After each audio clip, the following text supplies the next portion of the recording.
Hi everyone, and welcome to Unco, a podcast about what's unusual in tech. I'm your host, Timothy Buck. In this week's show, I sat down with a good friend of mine, Benjamin Schipper. He's a comic writer and artist who lives in New York City. And we talked about the tools that he uses to run his business, the powerful pros and cons to social media, and the way that you can use technology to design your life. I hope you enjoy the show. Hey, Ben. Hey, everybody. Hey, Tim. Thank you for having me here on this podcast. It's my first time as a podcast interviewee. So I'm extremely excited, and I couldn't be more thrilled to have it with a good friend. Yeah, glad to have you on. So, Ben, how does tech play a part in your life as a comic writer and artist? What types of tech do you use on a daily basis to run your business? Yeah, it does affect me, and probably affects like just about everyone in the world nowadays. But yeah, specifically as an artist, I'm just going to go down a list. The tech that I use most prevalently is the Adobe suite, specifically Photoshop, but InDesign, not too much Illustrator, but those three software by Adobe, huge tools. And I'll interface with those tools by using a Wacom tablet and an iMac. And that is industry standard for just about any visual artist. Next to that is a little bit more personal, a little bit more social, and it's social media, obviously. That is the the most free way of advertising and getting my work out there. So I'll create work using that software, Adobe, suite, and all those tools, and then I'll immediately or after a while post that work to the world and interact with people through the technology of social media. And those are like the big ones that I use. But recently I thought of I just got a Fitbit actually, and like the wearable technology, and that is like the third sort of category that I would see technology as touching my life, and it's a bit. I think it does a lot to keep me active, and therefore my mind is active and engaged. And the more I run and walk and stuff, and just I'm mindful of that, and it actually helps a lot with writing and coming up with a story and thinking. So I would say that's a huge, actually, tool, though it's just something I've only recently started kind of doing. Yeah, which Fitbit do you have? It's actually like my aunt's old one. So okay. It's not. I think it's like the Flex. It's not a new one. I think it's like I don't know what generation that was, but I'm pretty late to the game, and therefore. I got a free one from my aunt, and I'm a very late adopter. That's cool. So do you still wear it every day? Is that because I know a lot of people like I got my wife a Fitbit maybe like 2 years ago, and she wore it for like 3 or 4 months, and then it's just like been in a drawer. And that's a really common story around fitness trackers is people get them, they wear them for the first few months of the year, and then they just stop because they forget to charge it one day or whatever, and then it's in their drawer for a long time. How long have you been wearing it? Yeah, that's funny. You're kind of like giving me permission to join the rest of the world of fitness trackers. I haven't done that yet. I've only had it since Christmas. Okay. So, not even a month, but Yeah, that's funny. I see how that just daily barrier of like charging it and then yeah, it can take it down. I did start out pretty aggressively trying to like hit my marks. Yeah. And they're actually, you know, the Heart Association, I think, says you should get about 10,000 steps. And I'm like, that's, you know, I don't know exactly how much I step, but I live in New York and I should be able to hit that, but it's a lot. Yeah. It's a lot of steps. So I use it. I do keep using it, and but I don't necessarily change my life a whole lot to fit it. I just kind of wear it, and I think subconsciously I allow it to kind of influence me if I, you know, whenever I do think about it. But I backed off the like, I gotta, you know, hit this every day. Yeah, I know. Like the Apple Watch has rings, and it tracks like how often you stand up. It tries to get you to stand up at least like at some point during like 10 hours during the day or whatever you set your goal to be. Because many people who wear Apple Watches like sit at desks, and it's just the thought is like if at least once an hour you stand up and walk around for a minute, that's better for you than sitting down for 5 hours straight. It does that, and it does like rings around like exercise and other ones around like steps. But I found that after like a month, I never would hit the goals ever. So I like lowered the goals so that I would actually be motivated to try, because I was so far away that I had like no motivation to even try. I was like, there's no way that I'm going to hit this or even get close. So I'm assuming you can probably do that with Fitbit too, if you need to set it to 5,000 steps or something. Yeah, I could. You know, that's actually funny. I think that it actually brings up an interesting thing. So, you know, mood rings, right? Those are like, were those the first wearable technology? It's like, it's like pseudoscience mixed with like, I don't know, religion, a wearable technology, like a psychological mood ring. And isn't that interesting that like how that, you know, if we could get a product that tells our mood, you know, maybe that might actually help more than, you know, this treadmill of things that you have to do. You know, and if you don't hit those, your mood is like affected poorly. So yeah, I'm definitely waiting for the integration between like physical and mental. Yeah, I think we're getting there. So what's interesting is like the new the iPhone 10 has face recognition technology, and Animoji is this the little you've probably seen them. They're like little characters that if you speak, they like do the same thing as you, or if you smile, they'll smile. And my understanding is that the tech there isn't just like directly mimicking your face. It actually like determines.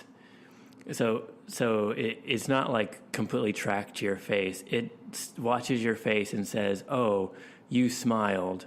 I'm gonna make this pig smile," or this, like, because their facial structures and everything are different because it's like a robot or whatever, right? Yeah. And so what's interesting about that is if this phone can determine like, oh, you're smiling, therefore there's some sort of mood tracking there, then I think like that facial recognition stuff is getting to the point where, you know, in a few years, it may actually be able to tell like what is your mood by just like looking at your face and being able to know, okay, that's a smile, that's a frown, that's a like whatever, and maybe not like super specific, but like general moods, it could get there. Yeah. Oh, that's really interesting. Yeah. Like I just imagine that affecting a whole lot of things. One thing being productivity, routines or levels. Like, you know, if you can kind of you can record what is getting you excited, you know. Actually, this is very reminiscent of that book, Design Your Life. Yeah, I read that last year. It's good. Yeah, it is good. Karen and I, my wife and I read it too last year. maybe at your recommendation, but yeah, it's like, you write down during the day what it is you are doing, and then you write your mood. It's like, I mean, we're just having the same conversation that the book has, but yeah, that's interesting.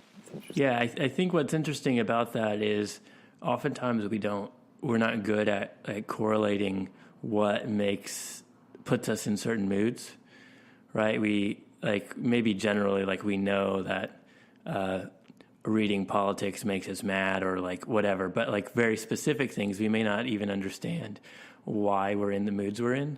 So that type of specific tracking that Design Your Life asks you to do helps you know, because it may be something that you enjoy or you want to do, or you think you should do, but it still puts you in a certain mood, and knowing that will help you decide what you should be doing with your life. At least that's the point of the book. But that's interesting. Yeah. I not to take a completely counter view, but it kind of occurred to me that while those things are interesting and they can track your what you actually physically do to your mood, maybe it's a bit neglecting your thought processes and stuff. And I don't know that I would think to write, I'm being thankful at this time, and therefore my mood is actually improving. Yeah.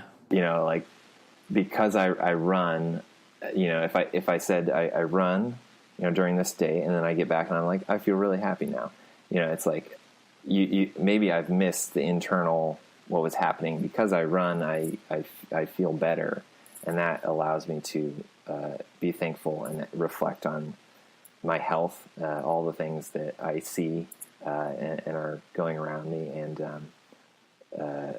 it's if I didn't think about that, it would it's not talking about the soul. You're talking about the hardware, your body, and your kind of emotional outcome, but you're missing the soul.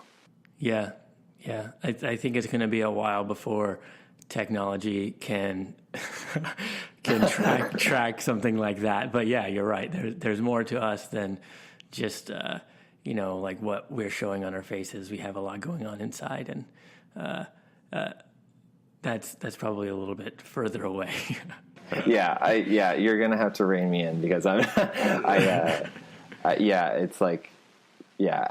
definitely enjoy technology, and especially this ability to talk to you about things that are almost spiritual, and they're not, but facilitated by the technology that we use, and that we can bring to other people through social media and through podcasting sites and iTunes and all that stuff.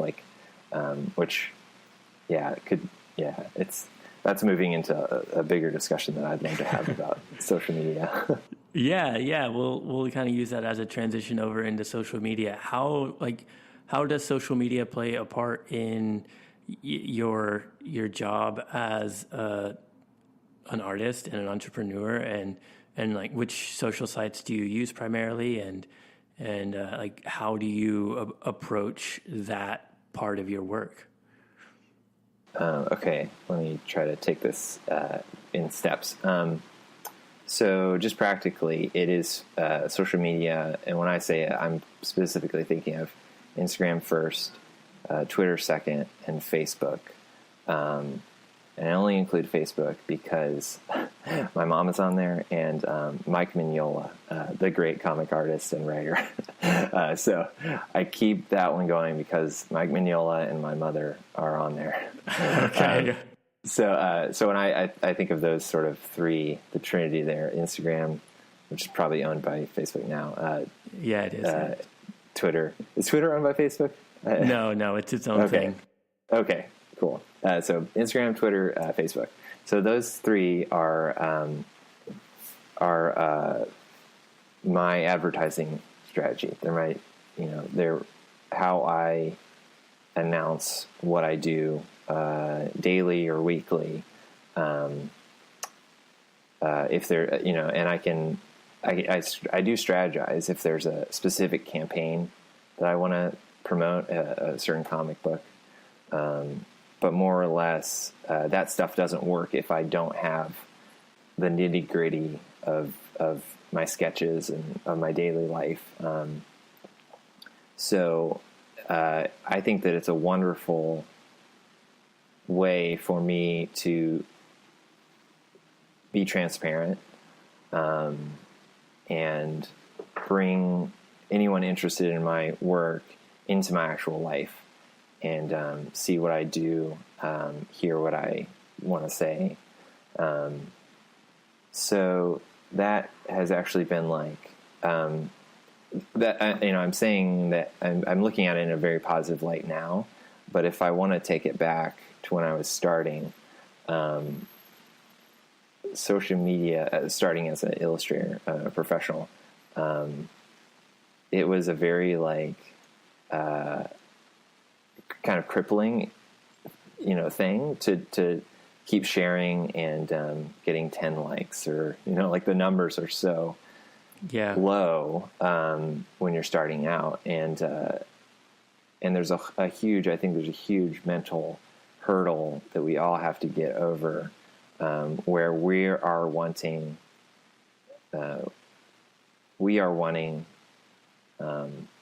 so much. We're basically wanting a world handed to us on a platter, and we are not able or willing to give, to keep giving out. And I don't know when exactly I realized that this is a platform not for receiving, but for giving. And by giving, you will receive, just tenfold. So, I have a very positive view of it now. I didn't when I started. But yeah, it's just a beautiful thing to just be able to take a picture or upload an image and for thousands of people to see that and respond to that. And it's all been positive. I don't think I've ever had a negative comment or interaction. And I try to use it to the maximum. I think people are willing to say something to me in a comment or a direct message, and I can be nothing but thankful for that interaction, and I really view it as a gift to me, just by someone being willing to say something. I know it takes a lot of I think courage to say things online, and I know that I'm kind of skirting the issue of trolls and tons of negativity, but yeah, I see it as a giant personal encouragement and validation when the work that I do is appreciated by people and artists that I suppose could be classified as further down on the ladder or on the path. They're sort of behind me, and they're working to where I am career-wise or artistic-wise.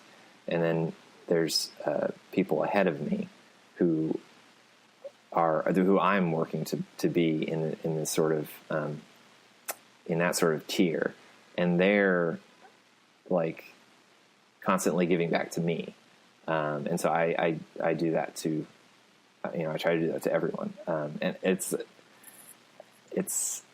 just a wonderful way to share life, and I don't think it's work. I think that it is life, and it's my hobby, and the things I do are so personal that I'm just thankful that people like it and respond in any way.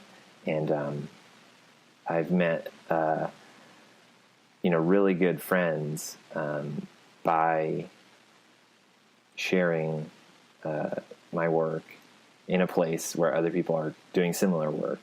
And we talked about this earlier, but it's kind of the internet's huge and the world is huge, But social media actually really narrows stuff down if you're looking in the places that you're interested in, and the chances are, I think, are very high for finding your best friend who's connecting and who's interested about the same things, and where the work is evaluated instead of something else. I don't know.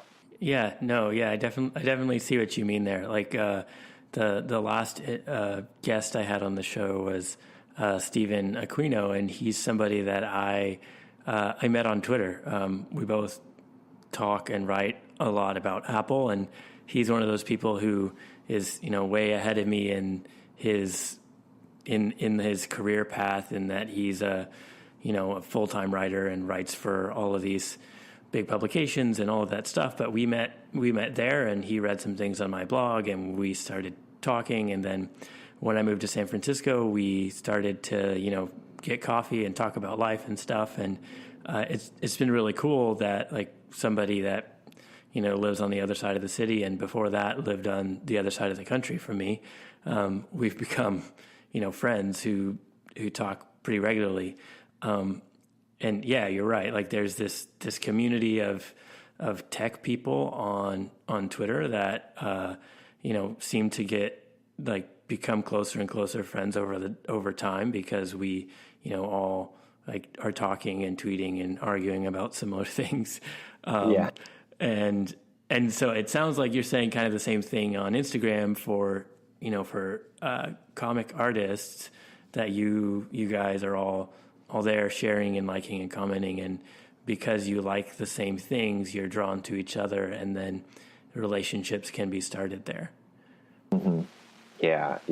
And I think, like, vulnerability is probably the best,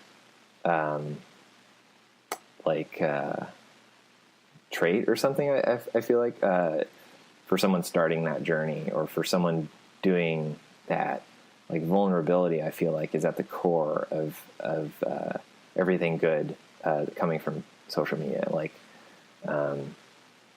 just being willing to take down the walls and express what you're truly thinking, and to not be extremely offended when people don't get it, or maybe they don't agree, or whatever else. Because largely, I think that you'll find way more people who actually do understand what you're saying, and they connect on a personal level, with that vulnerability. Yeah, that makes sense. I think that's interesting, because there's been a lot of talk recently in kind of the tech world that I'm in around what they're calling filter bubbles. And so it's often talked about in politics, but we're kind of talking about it in a good way. So a filter bubble in politics is like, if you are left wing, then your Facebook, the algorithm knows what you want to see, right? And so even if you are friends with people who are all over the political spectrum, you're going to be less likely to like stuff from the opposite point of view. Mm-hmm. And so Facebook is going to be less likely to show that to you.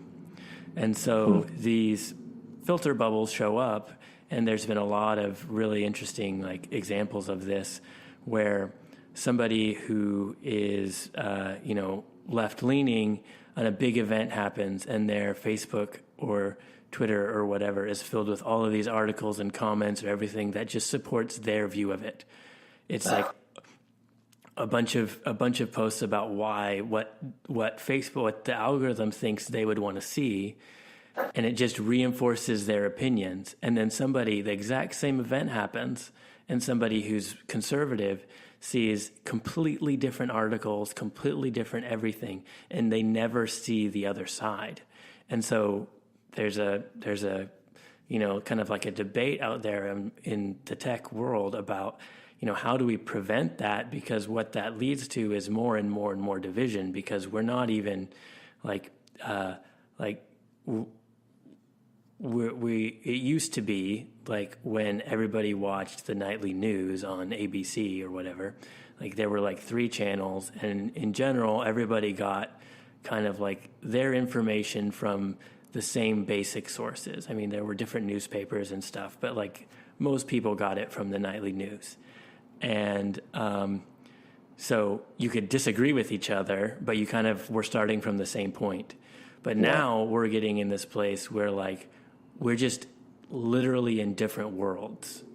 Like people on one side of the debate, and this isn't just politics, this could be like Apple versus Android. Like you may only see all the articles about iOS stuff and like why it's good.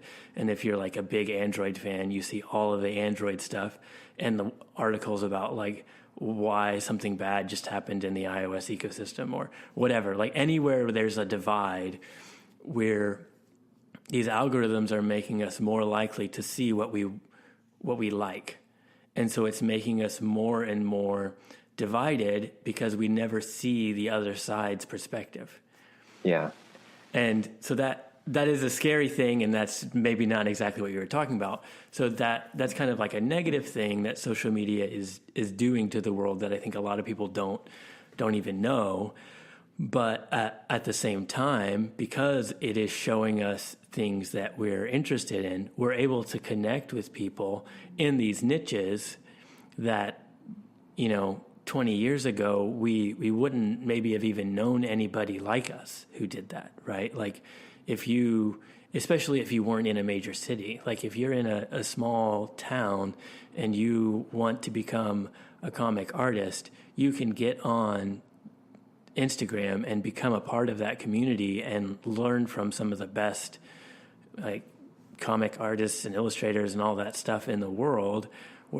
Whereas 20 years ago, you would be, I don't know, buying books and like, I don't know, right? Yeah. So there are definitely like these massive benefits, but there's some discussions out there that have to be had around like how do we prevent those bubbles from causing more division, whether it's politics or religion or anything else, where we're just put in these little bubbles and don't even see that other people have a different perspective. And there's always going to be disagreement, and there's always going to be like people out there who are just have completely different worldviews. But I think it is valuable to have those discussions with people and to see what the other side or sides are even thinking. Because even if you don't line up with it, it's valuable to know that they're humans and they probably have some sort of logic behind what they're doing and thinking. Yeah. And so even if it's just to like understand how they got there and empathize with somebody who's has a perspective that you completely disagree with, it's valuable to see where they're coming from. I would be interested to see does that come, I don't know, like the illustrator comics world, is there like some sort of divide like that there, or is it more of just like a community that doesn't really have that kind of, you may have to ask me that specific question after I kind of ramble about all that you just said, because I have a lot to say about that. That's really interesting and disappointing. Like the issue of like the personal tailoring of information. You're either tailoring a suit of armor to insulate yourself from everything that will hurt you, or you're tailoring, I don't know exactly the opposite of a suit of armor. Maybe a clergyman's robes, something where you're able to get down and experience the filth of life, the sin, the disparities between points of views, and I think that that's what you need for growth in any way is, openness to being shocked or, just openness to information, because if you only hear one side, you have, you don't actually, you only know one side, and therefore it's only, the points that you're hearing is only good up to a certain point. Like the best, probably like specific examples dealing with this is like hearing comic book creators on podcasts. One interview will be with someone who has a very strong opinion of this is how you should do it. This is the best way. And these are all these reasons. And then in the next episode, it could be someone entirely, doing the same thing, comic book creator, writer, and artist, and they have a completely other mode of operation. They do it completely differently. They feel, the opposite. This is how they use this instead of this way. And it's just like, that is so freeing as the listener and as the aspiring comic creator to hear those two very different approaches, because the hidden nugget there is it has to work for you. So you are free to do things in a way that suit your life and that suit your particular time of your life. And that, that's in a way, it's interesting because that sounds very self-serving. But, because that's also tailoring, like taking this, taking that, but, you get a full outfit if we're going with this tailoring idea. You get a full metal jacket, a full outfit. When you have all the options, otherwise it's like you're only choosing from one, you're only choosing pants, you need shirts, and underwear. And those are all different options that you didn't know existed.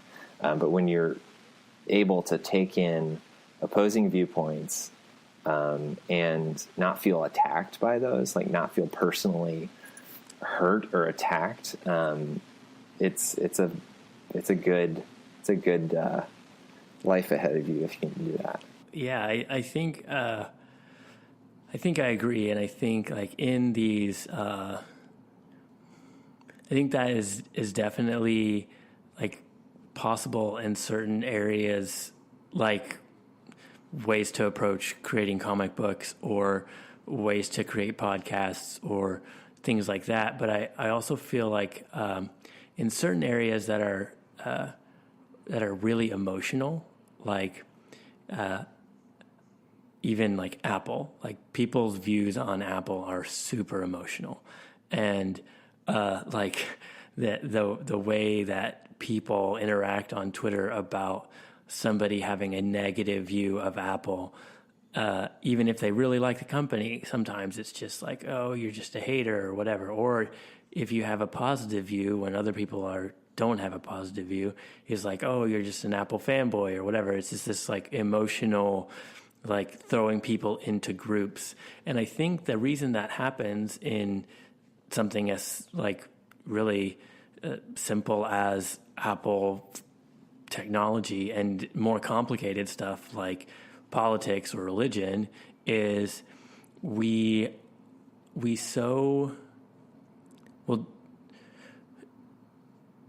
the stuff I said before where we have these filter bubble things going on, but then the extremes do better on social media.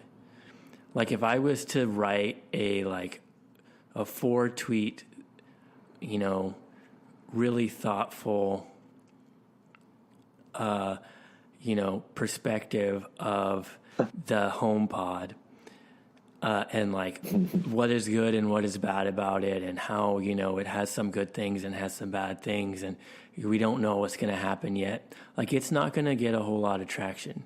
But if I said the HomePod is a piece of junk and nobody's going to buy it, a whole bunch of people are going to interact with it and it's going to be put in front of more people. Or if I said the HomePod is the best thing out there and it's going to destroy the Echo, then a whole lot of people are going to interact with it. And so we live in this world where because of social media, and this is probably true before that too, like an extreme position is more likely to be seen by other people and more likely to grow your following or grow your, like if you're a writer for a publication, to get more clicks. And so because of that, not only do we have these filter bubbles, everything going into those filter bubbles are the most extreme and least not necessarily thoughtful, but like considered ways of saying it, right? Like a lot of times the people who write the headlines or even write the article, like they know there's more than one, there's like some grayness there, right? Like, yeah, the HomePod's probably good for some people. It's probably not good for a whole group of other people. It does these things well, it does these things poorly. And they may even say that in the post or video, but they're going to title it something extreme. And the vast majority of people who see it are never going to click on it. They're just going to look at that title and think, yep, I agree with you, or no, I don't. And so we live in this this world where extremes are actually like more valuable. And so we're all being incentivized to take extreme positions on things. And so for me, like that has led me to just completely mute like all politics on Twitter. Like every word you can think of that's like related to politics, I have muted, because like the other side of it is if you're seeing all these extremes from every side, and it can affect your emotions like dramatically, right? Like for me, for a while there, I was just constantly seeing this like stuff on Twitter from people and things that people were saying and doing, and the responses from people on both sides about things. And that was like making me like sad, like actually sad a lot. And I couldn't deal with that anymore. I had to just say, no, like this stuff is important. It does matter. It does affect people's lives. But for me right now at this point in my life, I can't be spending a couple hours a day looking at things that just make me sad. And so just like mute and get that out of my life to where like I can focus on things that are providing like more value to me personally. And I don't know if like that's a good thing or a bad thing, but that's kind of where I am because of the way social media leads to that kind of extremism. Yeah. Yes. Like I think it actually, that all of that information, whether it's true or not true, actually affects us so much so negatively that we are almost useless to the people in our own personal lives that we're rubbing shoulders against. And I think it causes like the reaction to start judging people when we go outside of our homes into the world and we see someone wearing certain clothes, and we start to make the demographic in our minds of this person probably thinks this way. And not like, just they think this way, but they're probably a terrible person because they think this way. Yeah. Right. Yep. Yeah. Or I'm scared. I'm scared that they think that way, even though we don't know. We don't know that they think that way, right? Yeah. They're probably it's like this weird, because we've, designed this straw man that's what they are. That fake person is now interacting with myself, who's maybe also a fake person in my thought process. Yeah. And what's crazy is like that is true of people on any side of the situation. Like, we're all doing that, right? We have this view of what a liberal person is like and the way they view things, or what a conservative person is like, or what, you know, a Christian person is like, or a Muslim person is like, or whatever. And that that's kind of scary, you know? Like, Yeah. I think it, like you were talking before about how Instagram allows you to connect on this personal level and with these people who are in front of you or behind you in their careers, and you're able to like help each other grow and build that community, and it's really, really, really positive. And I have seen that and experienced that, and seen, like I was saying, relationships, a lot of relationships go from Twitter relationships to, you know, actual friends that we, you know, iMessage each other and we meet up for coffee, or if they're in San Francisco, we, you know, hang out and have dinner. And that is really, really positive and wonderful. But at the same time, like you're saying, because of this polarization, we don't take the time to necessarily meet and listen and interact with people who completely disagree with us on things, or who we assume would completely disagree with us on things that we meet in person. And I think there's some questions that we have to answer there as a society of how are we going to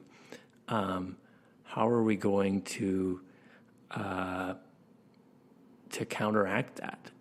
Because, I mean, obviously there are some thoughts out there that we just, some things that are just terrible and we shouldn't like tolerate, and that those things shouldn't be brought into the discussion, right?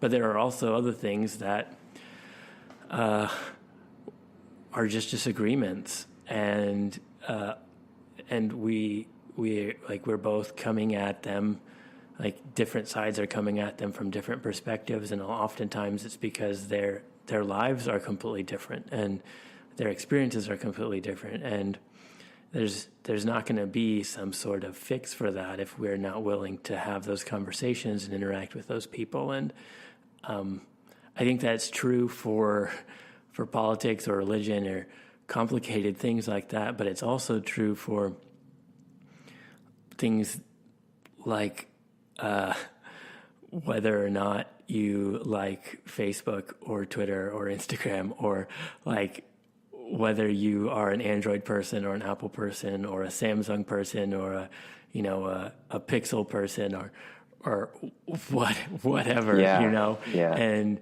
I think it's interesting how like there's been a lot of discussion around this on like the far side of things like politics and religion, but it is also like beginning to show in like these smaller things as well. And if we don't do something to make sure that like, if we're only reading the like very pro Apple perspective of things, then like we're going to miss something. Or if we're only reading the very like anti-Apple, pro Google side of things, we're going to miss something. And there's a whole lot of value in seeing the perspective of somebody who's all in on Android and all in on the Google ecosystem and like what value they get out of that. And there's value in seeing the perspective of somebody who's all in on the Apple ecosystem and the value they get out of that, especially as somebody like I do for my job. Like I create software, right? Like I have to figure out, we have iOS users that have an iOS app, and we have Android users that have an Android app, and we need to like, my job is to understand what they're expecting and provide the best experience for both of them. And if I'm not like kind of listening to both sides and making sure that we're investing in both platforms, then like somebody's losing out, and there's definitely value in both. I don't know if that makes sense, but yeah, I think so. I think it's like rooted in this idea of identity. If I'm, this could be many different things, but I think actually going the technology route is a great frame for this because I think it's easier. But so if you take an Android person versus a iOS person, like a Mac versus PC person, they are identifying themselves as a company artifact, as a company employee. Who knows? Their identity is so rooted in the things that they have. No one's talking about the important things of what they're doing. How are they benefiting people? How is this person using that technology? The content of what's being made on these tools is largely not discussed. Even in comics, I think too. Like, there's a lot of discussion on how to do stuff or how to draw, and I don't hear as much the important things of what is the content of your stories. What are you using these things, these inanimate objects, to do? Like, that's the important stuff. And when your identity is found in your name, I think it allows you to disassociate yourself, with a brand. I'm Ben Schipper. This is what I do, and I'm not at all interested in like talking about how I do it, or I mean, I am, because what I use is important. But if someone wants to like fight or like get in a fight about like what you're using, or I just feel like it's a complete waste of energy, and it's not. You're not actually talking about it. You're just wasting time. You're just filling up the air with chatter that's not getting you anywhere. It's not getting them anywhere. This is a Luddite speaking about technology, but similarly, I think that there are vastly more important things that get overlooked entirely when people are just addressing surface level stuff. Yeah, I definitely see what you're saying there. And I think like the pushback on that would be like a lot of the people who are like me, who are like in and reading about technology all the time, we are also people who are making it. And because of that, our arguments or understanding of like why a thing is done a certain way, or whether or not a certain approach to doing things or a certain platform is good or not, it does drastically affect people's lives. Like, your life is the way it is now because Instagram works for you, right? Like, you get, I'm assuming you get work from Instagram. Is that true? Or have gotten work from Instagram? It's an interesting question. I don't know that I could trace back. I can trace back one or two jobs, but largely it's a network that spawns word of mouth. And, I think it's very hard to tell where my work comes from, but I couldn't say that it doesn't have a direct relationship. Right. Yeah. I know, like, for Alyssa, my wife, like, a lot of her work as an illustrator and designer has come directly from Instagram. Like, people she doesn't know on Instagram reaching out to her and asking her to do work, or even like people who she follows who are other illustrators or designers who they get work and then they're like, oh, I'm actually trying to focus on something else. You should contact Alyssa, because and that has happened a couple times too, which is interesting. Like, that I kind of assumed that would probably be true with you as well. But yeah, it is. Like, there's certainly a lot of like, industry talk, in direct messages or yeah. So it moves into relationships. Yeah. So my point of that was like, it may seem somewhat like inane to discuss how Instagram works and like the way the algorithm is set up or whatever, but that, like, because these technologies impact people's lives so directly and huge numbers of people's lives. Even the small thing, like how the Instagram algorithm works to share people's images, like that directly affects the way that your business works. I do agree. And I think that is, yes, I will say I totally agree with that. And that's on a granular level. So that's not, you're no longer talking about, Apple and Google. Like that stuff is so big that if you're just talking about that, you're talking about brands. But if you're talking about the software that they make, that's talking about, that is content. So I think that is very important. I agree.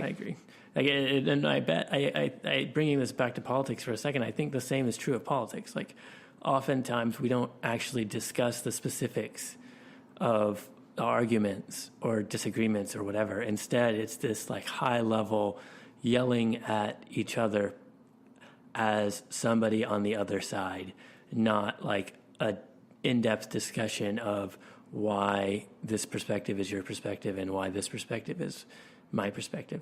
And so I think like what, from more of like an insider in the tech world's perspective, like tech needs more of that. Tech needs more of that discussion around and disagreement around the specifics of how things are being done, and that there has become some of this, like you see in politics, some of this. Anybody who points fingers at Apple that are negative and saying, "Hey, this is something they could do better," is automatically branded as anti-Apple, right? And that's not true. Like we need people out there who are pushing Apple to become better and are pointing out the flaws that they do have, and pushing Google toward being better, and pushing Microsoft to be better, and Facebook and Instagram and all of these things, because they have a relatively small number of people inside these companies making those decisions, and they might not understand because they live a certain way and they have a certain, they're a certain type of person who lives in a certain part of the world and has a certain perspective on things. And if we're not, pushing back and saying, "Hey, you're missing this point of view," they may never know that the way the decisions they're making are affecting people. And so it's important for those discussions and podcasts and YouTube videos and articles to be out there pushing back, and not only negative, all the positive ones too. It is valuable to have this very specific thing that Apple or Google or whatever did is really good, and this is why, and this is how it affects my life personally. I think those things are really, really valuable. But when we do politicize technology to the point where anybody who has a positive view of the HomePod is automatically an Apple fanboy and they don't know what they're talking about, or anybody who has a negative view of it is automatically the opposite, that is starting down the road of this, this filter bubble. I only want to see things that I agree with. I don't really want to learn. I don't really want to see other perspectives and understand how people who are different than me act and think and respond to something as simple as a new product, but a new product that can affect millions or hundreds of millions or billions of lives. So I think that's kind of how this filter bubble, social media thing ties back into the tech scene that I'm a part of. Yeah, that's interesting. It's almost like the people with the most offensive views are the people least involved in it. The people most removed from the actual thing. They just have a very surface level opinion of it. I don't know, it's certain people saying to me "Oh, I don't do Instagram because it feels like a rat race or something," or you're competing, you're always having to show up and show your best stuff and everything, and you're okay, I get that, I understand. But I think that if you're willing to be there and wrestle with your own internal problems, you're able to grow past it and to realize that that technology actually disappears. I think when it's working right, technology disappears, and you're face to face with someone else. You're typing on a keyboard, but you're speaking to that person, and the words that you write matter, and the things that you say matter. The things that you post, they matter a lot. Yeah, I don't know if that was addressing your previous statement at all, but no, but yeah, that I agree. Yeah, that's really interesting.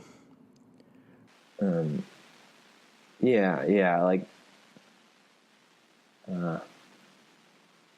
yeah, I just, yeah, I don't know.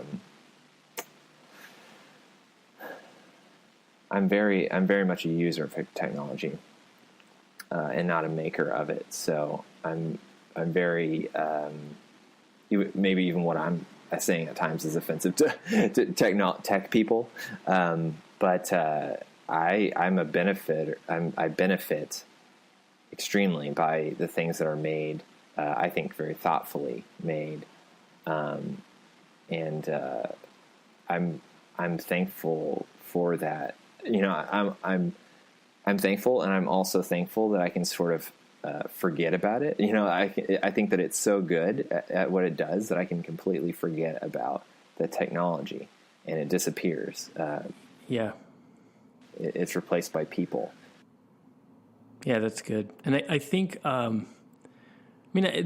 that really gets back to like why you're even on this show in the first place, is that like the point of Unco is to talk about what is unusual in tech, but it also is to bring, like, in these guest appearances, I want to bring like diverse and, to use the word, unusual perspectives about tech, because it's not just about like people who are writing about technology or in it all the time. Like there's a ton of podcasts out there that are just techie people arguing about techie things, but I think that we need more of bringing in those diverse views of people who are out there making art or making comics with these products, and like how are they affected, and what are their views of technology and all the changes that are happening in it, or somebody who is a writer, or I don't know, whatever. There's going to be people on this show who are not techie, but have an important perspective to bring, right? And I think that is really interesting to me, and we'll see how it turns out as we have more and more interviews over time. This is you're the first non-techie person on the show, but yeah, I think what you're saying is right, and that's actually a whole lot of why this is even a show. So yeah, I think that's cool. And when you told me about the idea for it, and after explaining it, I was like, wow, that's really cool. And I think extremely beneficial to people. And it's so great that you're using it that way. I'm excited to hear all of the episodes to follow. Yeah. Well, thank you so much for coming on. Where can people find you on the internet, Ben?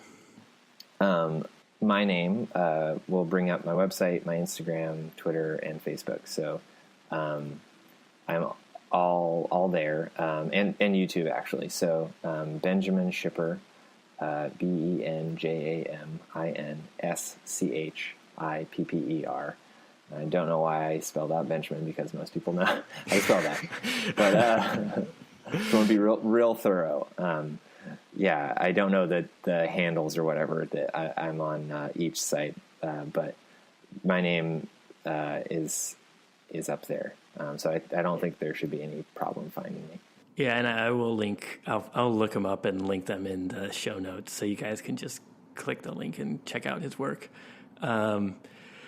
And you guys can keep up with Unco by following @_UncoFM on Twitter, or you can join the Unco community on our website, unco.fm.